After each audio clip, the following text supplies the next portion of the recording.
पावन सीताराम सीताराम सीताराम। भज प्यारे मन सीताराम सीताराम सीताराम। भज प्यारे मन सीताराम। रघुपति राघव राजा राम। पतित पावन सीताराम सीताराम सीताराम। भज प्यारे मन सीताराम सीताराम सीताराम। भज प्यारे मन सीताराम। बोलिए सियापति रामचंद्र भगवान की जय। राघवेंद्र सरकार की जय। जय जय श्री राधे। जय जय श्री राधे। सभी भक्तों से निवेदन, बहुत एकाग्रचित होकर सत्संग के प्रत्येक शब्द को हृदयंगम करने का प्रयत्न करें। किसी ने प्रश्न किया कि हमारा अंतःकरण, हमारा मन, हमारा हृदय शुद्ध कैसे होगा?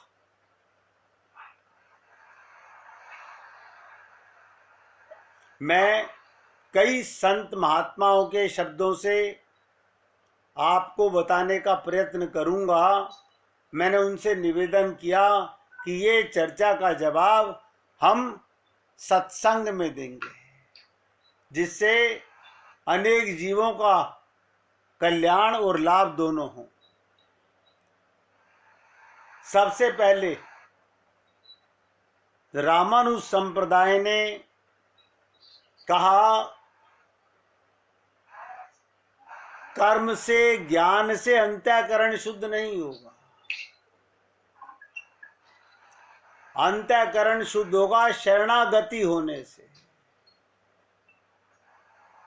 जब तक ये जीव अपने मन और बुद्धि पर गर्व करता रहेगा, ये कितना भी बड़ा ज्ञानी क्यों ना हो जाए, इसका कल्याण नहीं होगा। क्यों? क्योंकि अंतःकरण शुद्ध नहीं होगा।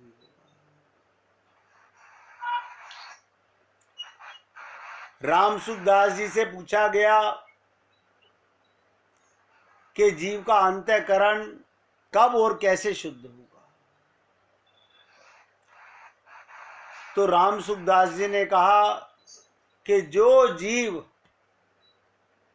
अपने को आत्मा मानेगा, शरीर नहीं मानेगा, उसका मन संसार से हटकर भगवान में लगने लगेगा। और जब तक ये मन संसार से हटेगा नहीं, भगवान में लगेगा नहीं, ये जीव अपने को चेतन होते हुए, आत्मा होते हुए भी आत्मा मानने में संकोच महसूस करता है।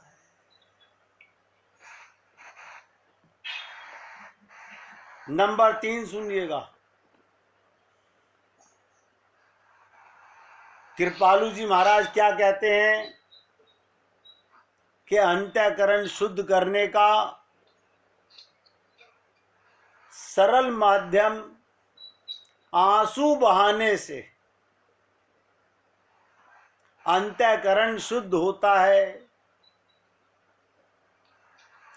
कहते हैं याद कर लो सब लोग, रट लो, ये कृपालु का वाक्य है। भोले बालक बनकर रोकर पुकारो। आप और हम लोग रोना जानते हैं। जब तक शरीर मानते रहेंगे, स्त्री पुरुष मानते रहेंगे, हम संसार के लिए रोते रहेंगे। जैसे ही आत्मज्ञान होगा, आत्मज्ञान होते ही आप भोले बालक थे, भोले बालक हो। ये सांसारिक विद्या, सांसारिक ज्ञान, सांसारिक नॉलेज के कारण हम में अहम पैदा हो गया। तो कृपालु जी कहते हैं भोले बालक बनकर रोकर पुकारो, श्याम राम दौड़े चले आएंगे। जैसे छोटा बालक जब रोता है तो मां सारे काम छोड़कर रुदन सुनते उससे रहा नहीं जाता, दौड़ती है।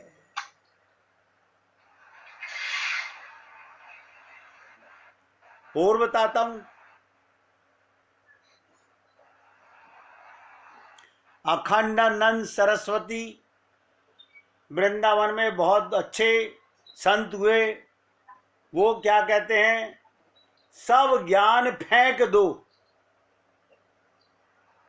सब ज्ञान फेंक दो। कूड़ा कबाड़ा जो इकट्ठा किया है, पोथी पढ़ पढ़ जगमुआ, बयान पंडित कोई, और ढाई आखर प्रेम का, पढ़े सुपंडित होई।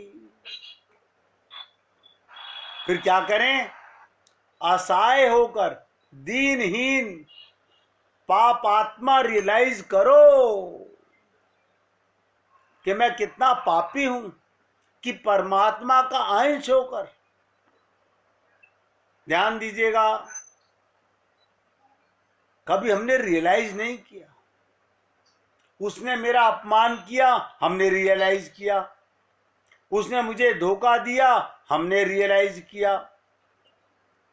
उसने मेरे साथ ऐसा किया, हमने रियलाइज किया। उसने मुझे बुरे वक्त पर सहायता की, हमने रियलाइज किया। असली चीज रियलाइज नहीं की। वो क्या है कि भगवान ने 84 लाख योनियों से निकालकर हमें ये मानव चोला प्रदान किया। हमने गा तो लिया, ये चोला बड़ा अनमोल, मिलता है मुश्किल से। लेकिन जो चीज इतनी मुश्किल से मिली, उसके मिलने का हमने क्या लाभ कमाया? नहीं नहीं, ऐसी बात नहीं है। हमने मकान बनाए, दुकान बनाए, बच्चे बनाए, हमने डिग्रियां हासिल की, घर में कप सजाए। कभी अपने अंतःकरण में झांक कर देखें कि जिस काम के लिए हम सब लोग भगवान से वादा करके आए थे, वो भूल गए।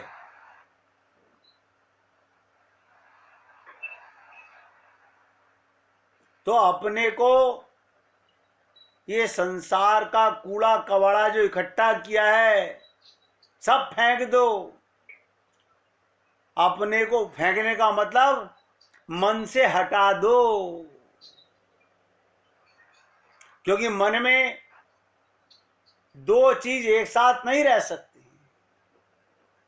या तो संसार रहेगा या भगवान रहेंगे। आपका शरीर तो संसार में ही रहेगा, बहुत ध्यान से समझिएगा। मैं आप लोगों का सेवक, अपने को सबका दास मानता हूं। मैं क्या प्रार्थना करता हूं कि हम अगर सारे संत महात्माओं के शब्दों को एकाग्रता से समझने का प्रयत्न करें। अपने को अकिंचन, निर्बल, असहाय, दीनहीन मानने लगें, अकड़ ना हो। और भीतर से जिस दिन हमने अपने आप को असहाय महसूस किया, भगवान के प्रेम के लिए आंसुओं की धार बह पड़ेगी। तब अंतःकरण सुनिश्चित। और याद रखिएगा, गुरु हम पर कब कृपा करेंगे? गुरु हम पर कब कृपा करेंगे? जब हमारा अंतःकरण शुद्ध हो जाएगा। उससे पहले गुरु और प्रभु और कोई कृपा नहीं कर सकते। आपको आईना दिखाते रहते हैं हम लोगों को कि देखो तुम्हारा आईना बहुत गंदा हो रहा है, इसे साफ करो। आईना माने अंतःकरण। हम बाथरूम में जाएं अपने बच्चों के, तो क्या कहते हैं, कितने दिन से सफाई नहीं की है तुमने, इतना गंदा बाथरूम हो रहा है। क्या शीशे पे कपड़ा नहीं मार सकते, सफाई नहीं कर सकते? ऐसे ही गुरु हम लोगों को बार बार निवेदन करते हैं कि जब तक ये अंतःकरण अशुद्ध रहेगा तो नारायण और गुरु कृपा कहां पर करे?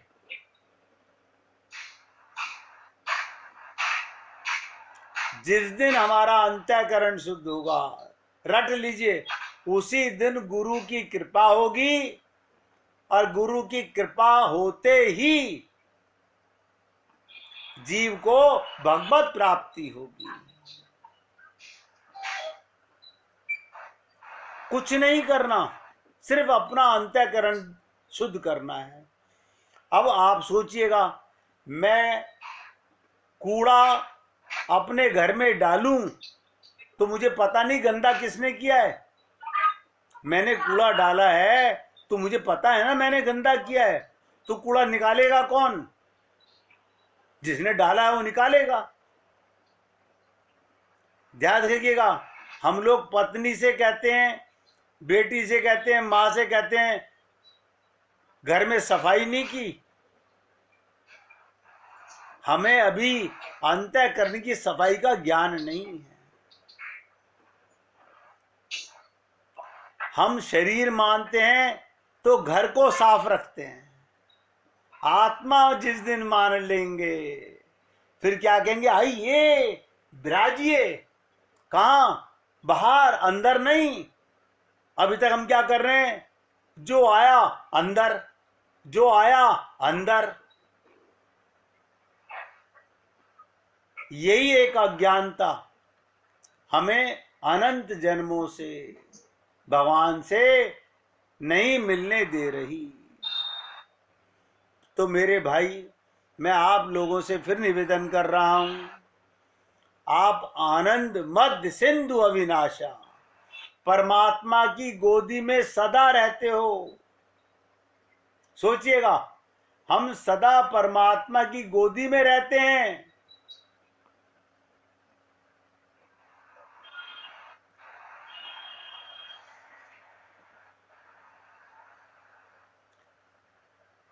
एक एक शब्द पर ध्यान दीजिएगा। प्रेम की डगर अलबेली, प्रेम की डगर अलबेली, सखी नेक जमा के पैर चलियो। ये प्रेम गली, ये भक्ति की गली बहुत अलबेली है। सखी नेक जमा के पैर चलियो। ये पैर जमाना पड़ेगा, अपने आप नहीं जमेगा। उस पर ब्रह्म श्री कृष्ण का प्रेम प्राप्त हो जाने के पश्चात जब भगवत प्राप्ति हो जाएगी तो प्रेमी साधक अपने प्राण प्यारे के बारे में ही बोलता है, कहता है, देखता है, सुनता है, चिंतन करता है, उसकी सभी प्रकार की कामनाओं का अंत हो जाता है। रट लो, जो इतना जान ले वो देखता है, सुनता है और चिंतन करता है, उसकी सभी कामनाओं का अंत हो जाता है। उसकी एक कामना शेष रह जाती है, वो ये अपने प्राण प्रियतम की सेवा किस प्रकार से करे कि उनको सुख मिले, आनंद मिले, उनके चित्त में श्याम सुंदर की युगल छवि नृत्य करती है।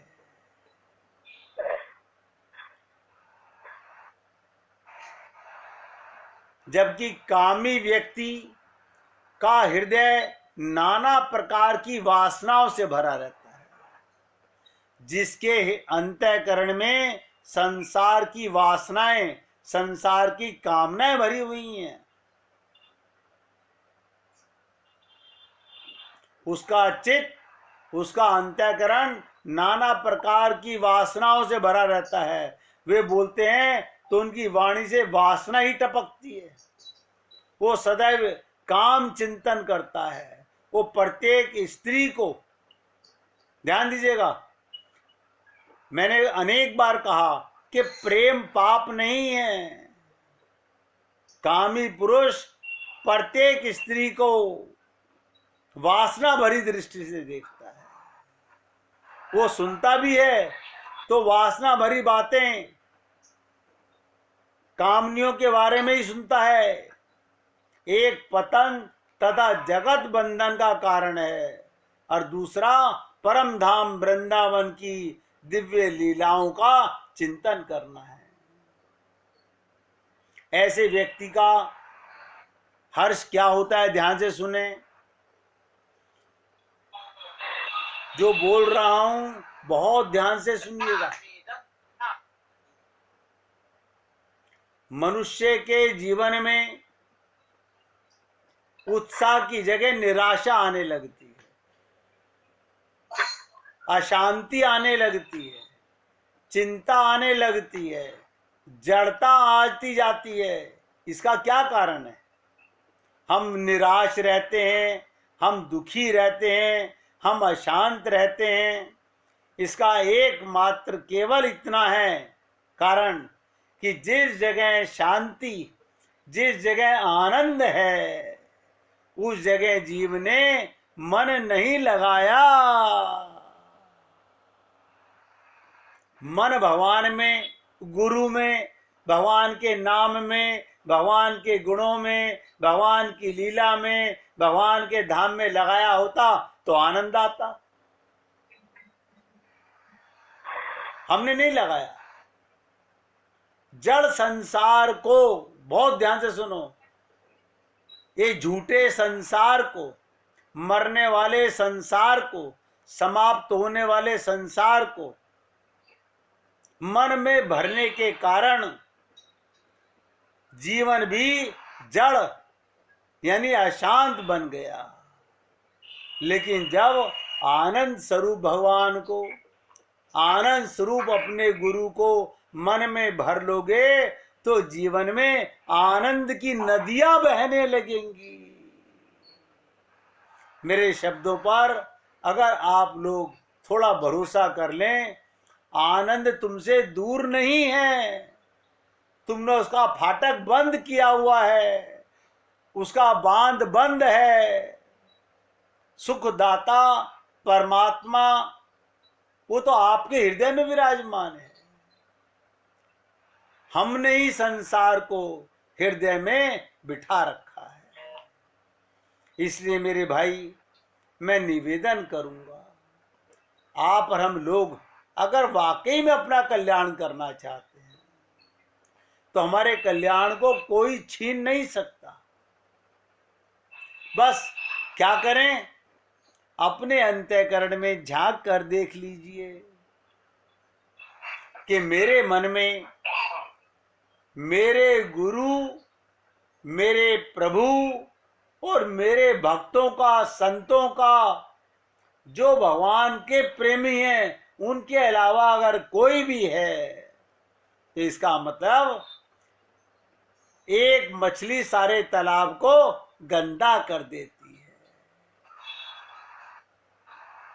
ये ममता, ये मोह, ये आसक्ति कुछ नहीं है, सब बेकार है,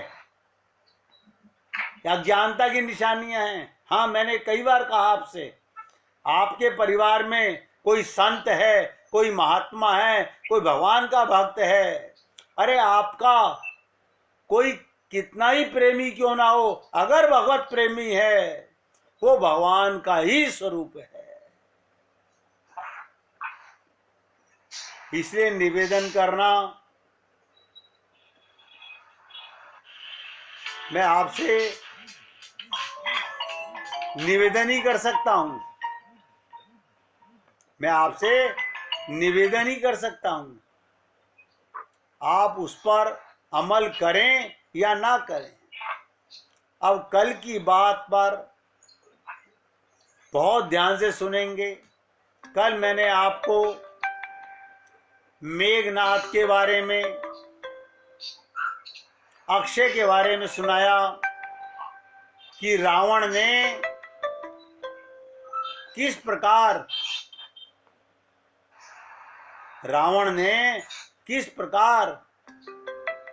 अपने पुत्रों का नाम अशोक वाटिका रखने से शोक रहित नहीं हो सकती, अक्षय रखने से वो अमर नहीं हो सकता।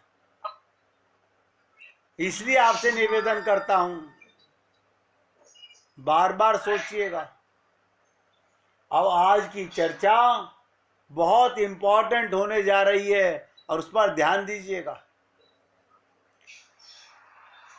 किसी ने आपत्ति करते हुए, किसी व्यक्ति ने आपत्ति महसूस करते हुए तुलसीदास जी से प्रश्न किया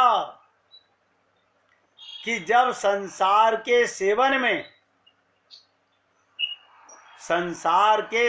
में प्रत्यक्ष रूप से मिठास की अनुभूति होती है, हम मीठा खाते हैं, हमें मीठे की अनुभूति होती है, खट्टा खाते हैं, खट्टे की अनुभूति होती है, कड़वा खाते हैं, कड़वे की अनुभूति होती है, तब सारे शास्त्र मिलकर भी, ध्यान दीजिएगा, बहुत इंपॉर्टेंट प्रश्न है, और जिसने प्रश्न नहीं समझा वो इसका उत्तर कभी नहीं समझ पाएगा।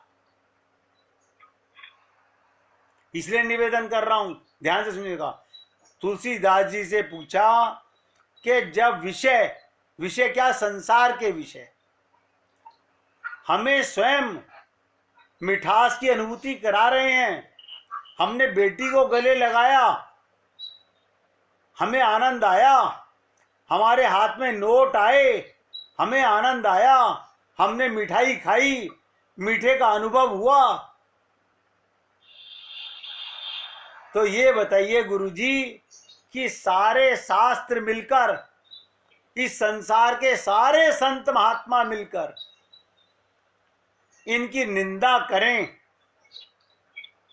और विषय को कड़वा कहें कि झूठा है संसार, धोखा खाएगा, कर ले हरि से प्यार वरना पछताएगा। तो हमें बताइए, स्वाद तो आ रहा है मीठे का, आप कह रहे थूक दे, कड़वा है, मुझे मीठा लग रहा है, अगर कड़वा लगता तो आप बिना कहे मैं थूक देता। तो उसमें प्रत्यक्ष अनुभूति नष्ट नहीं हो सकती। आप लाख कहें कि ममता मत करो, आप लाख कहें मोह मत करो, आप लाख कहें आसक्ति मत करो,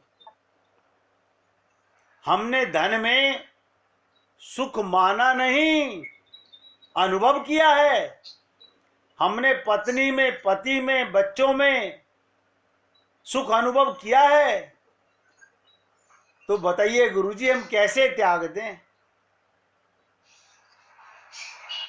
आपकी बातें राम की अनुभूति, राम का प्रेम तो अनुभव में नहीं आ रहा। आप कहते हो कि अंतःकरण में भगवान विराजमान है, होगा। जब तक हमें अनुभूति नहीं होगी हम कैसे माने? हमने आपको गुरु मान लिया, हम आपकी बात मान लें, लेकिन मन तो नहीं मान रहा। मन तो कह रहा है ये तो कोख से पैदा किए हैं, इनको अपना कैसे नहीं मानेगा। अब आप मुझे बताइए, क्या ये प्रश्न किसी एक विषय का है, किसी एक व्यक्ति का है? हम सबका ये कॉमन प्रश्न है। और आप अगर इस प्रश्न को नहीं समझ पाए, एक बार नहीं 50 बार पूछिएगा। मैं हनुमान चालीसा पढ़ते पढ़ते जीवन गुजार दिया, रामचरितमानस पढ़ते पढ़ते जीवन गुजार दिया। पंडित जी 50 साल घंटा बजाते रहे मंदिर में, अंदर की घंटी तो बजी नहीं। आप देखिएगा, जितने पंडित मंदिर में बैठे हुए हैं उनका भगवान से प्रेम नहीं है, उनका कस्टमर से प्रेम है। अगर नाई दुकान खोल के बैठे, कोई बाल कटाने ना आए, तो क्या वो अपना पेट कैंची और उस्तरे से भरेगा? ऐसे ही मंदिर में अगर चढ़ावा ना आए तो क्या करेगा?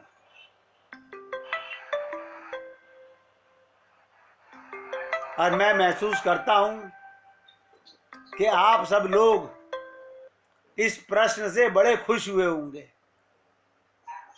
कि कमी तो हमारी भी सबकी यही है। मैं आपको वो प्रश्न आपके सामने लाया हूं,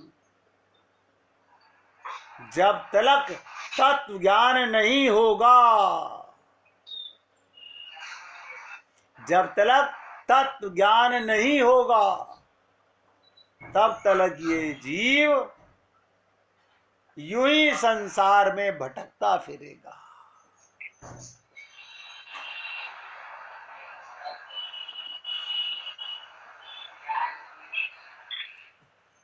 ये ध्यान से सुनिएगा, 1 मिनट होल्ड रखिएगा भैया। बार बार मैंने कहा आप मत के। तो ये एक त्रुटि, ये एक गलती इंसान की, हमने श्लोक रट लिए, गुरुजी ने मंत्र दे दिया, हमने मंत्र रट लिया। आप मुझे बता दे कोई भी कि जिसने अपने को शरीर मानना बंद कर दिया हो, पुरुष मानना बंद कर दिया हो, स्त्री मानना बंद कर दिया हो, घर परिवार में ममता मोह आसक्ति मिटा दी हो, कोई बिरला ही होता है। कारण क्या था? अब सबका निचोड़ बताने जा रहा हूं।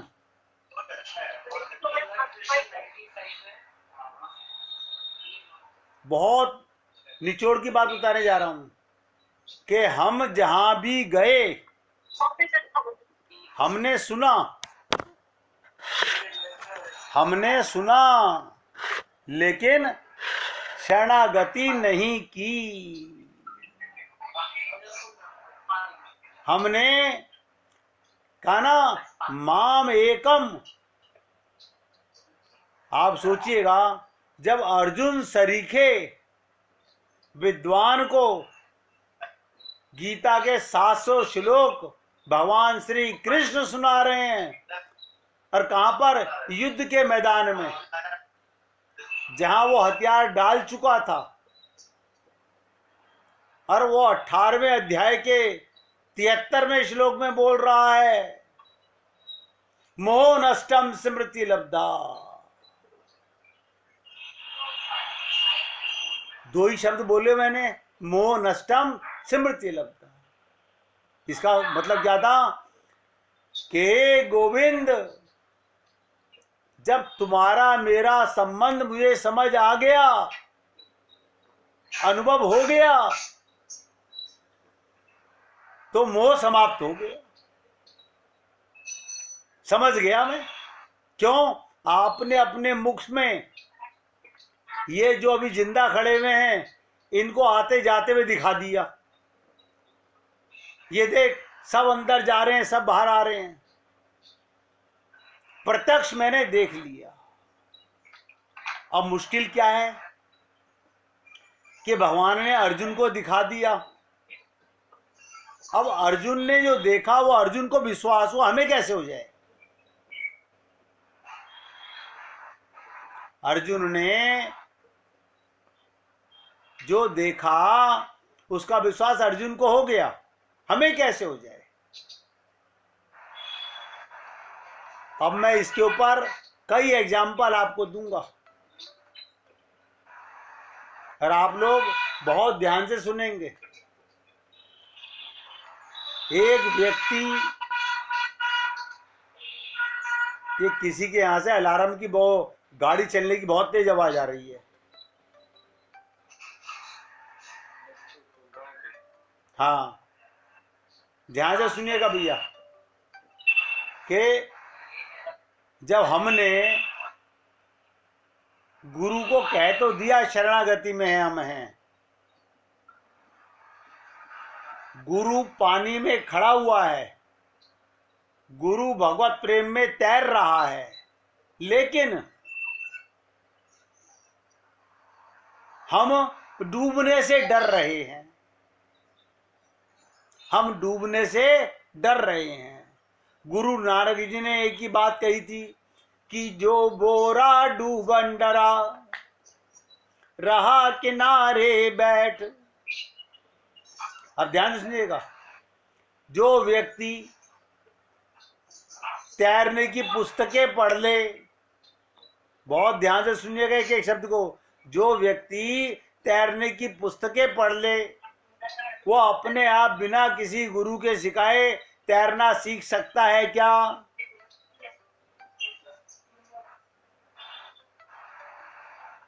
जब वो नहीं सीख सकता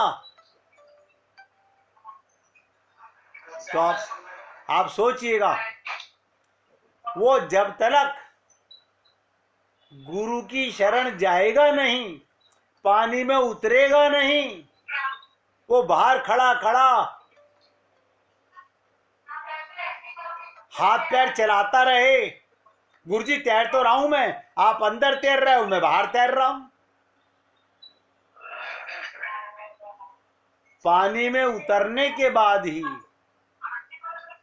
पानी की शरणागति में जाने के बाद ही उस पानी का स्वाद, उस पानी का आनंद, उस पानी का मिठास आता है। पानी के बाहर, स्विमिंग पूल के, नदी के बाहर खड़े होके कोई भी आपसे पूछे कहां पर हो, आप कहेंगे अरे मैं स्विमिंग पूल पे हूं, मैं स्विमिंग पूल पे हूं, तो क्या समझेगा? ये व्यक्ति तैरना जरूर जानता होगा, क्योंकि स्विमिंग पूल कौन जाएगा? जो तैरना जानता होगा। ऐसे ही हम कहें हम रोज सत्संग में जाते हैं, हम रोज सत्संग सुनते हैं, तो व्यक्ति क्या कहेगा?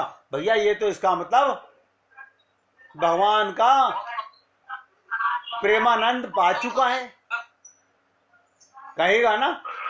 लेकिन मैंने आपसे निवेदन किया कि केवल सुनने से लाभ नहीं होगा, नहीं होगा। ये परिवार हमारे अंतःकरण में अपने आप नहीं आ गया था, हमने इनसे संबंध बनाया, माना, अंदर आ गया। पहले संबंध बनाया, फिर मन में आया, फिर अंतःकरण में चला गया। अब भैया किसी के यहां से बहुत आवाज आ रही है, हमारा हाथ जोड़ के निवेदन है, शोर पर थोड़ा सा बर्दाश्त कीजिए। ये रिकॉर्डिंग भी होती है, बहुत डिस्टर्ब होंगे लोग आग सुनने में। सत्संग एकाग्रता में सुनिए, किवाड़ बंद कर लीजिए अपने। अब विधान पड़ गया, पहले कीर्तन कीजिए फिर चर्चा करेंगे।